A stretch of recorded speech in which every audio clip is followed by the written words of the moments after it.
ഖലീഫ ഉമർ റളിയല്ലാഹു അൻഹുവിന്റെ ഭരണകാലം. മദീന തെരുവിലൂടെ പാവപ്പെട്ട ഒരു സ്ത്രീ ചുമട്ടുമായി പോവുകയാണ്. ചുമടിന്റെ ഭാരം കാരണം അവൾ വളരെ വിഷമത്തിലാണ്. ചുമട്ടുമായി പ്രയാസപ്പെട്ടു പോകുമ്പോൾ വഴിയരികിൽ ഒരു അപരിചിതനെ കണ്ടു. അവൾക്ക് താങ്ങാവുന്നതിനും അപ്പുറമാണ് ഭാരമെന്ന് മനസ്സിലാക്കിയ അദ്ദേഹം അവളോട് വളരെ ദയയോട് ചോദിച്ചു, സഹോദരി, ചുമടുഭാരം നല്ല ഭാരമുണ്ടല്ലോ. സ്ത്രീകൾക്ക് സാധാരണയായി ഇത്ര ഭാരം ചുമക്കാൻ പാടില്ലെന്നറിയില്ലേ? വീട്ടിൽ ആണുങ്ങൾ ആരുമില്ലേ?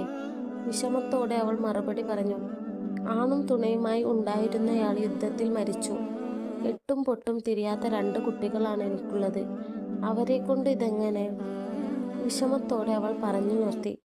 ഇത് കേട്ട ആഗതൻ പറഞ്ഞു, സാരമില്ല, ചുമട് എൻ്റെ മുതുകിലേക്ക് വെച്ചോളൂ. അപരിചിതൻ ചുമടൊരുക്കാൻ തയ്യാറായി. അത് അവൾക്ക് വലിയ ആശ്വാസമായി. അപരിചിതൻ ചുമടെടുത്തു നടന്നു. വഴി പറഞ്ഞുകൊണ്ട് ആ സ്ത്രീ പിന്നാലെ നടന്നു. അവസാനം ആ സ്ത്രീയുടെ വീട്ടിലെത്തി. അപരിചിതൻ ഭാരം ഇറക്കി വെച്ചു. സന്തോഷവതിയായ ആ സ്ത്രീ വേഗം അകത്തേക്ക് കയറി.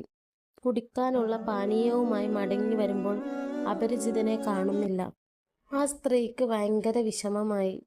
തന്നെ ഇവിടെ വരെ സഹായിച്ച മനുഷ്യന് ഒരു തുള്ളി വെള്ളം കൊടുക്കാൻ സാധിച്ചില്ലല്ലോ എന്നവർ വിഷമിച്ചു.